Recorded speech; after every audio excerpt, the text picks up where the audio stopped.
How do you invest through Teji Mandi app? Unsupported broker. Here, we will guide you through connecting and investing with a broker app that is not supported with Teji Mandi app. To manually place order with your existing broker, tap on Set Broker from the home screen and select No option. Here, you have an option to open a Demat account with Motilal Oswal to proceed. If you want to go with your existing broker, tap on the cross icon.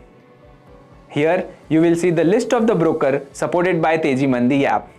To proceed, tap on +7 more and choose any other broker and input your broker's name in the text box. If your broker is not mentioned in the drop-down, type Other and then tap Continue. Now, navigate to the Portfolio tab, select View Stocks and then Invest Now. To increase your investment amount, click on Invest More.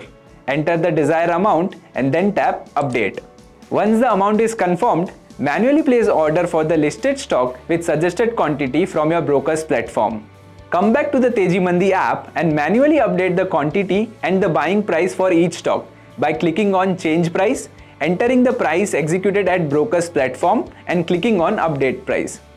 Now, click on Confirm Investment. Review investment detail and click Confirm to complete the investment process. After completing the process, you can view the orders by clicking on View Orders. For any assistance, please connect with us via email at support@tejimandi.com or via in-app chat box. Investment in securities market are subject to market risks. Read all the related documents carefully before investing.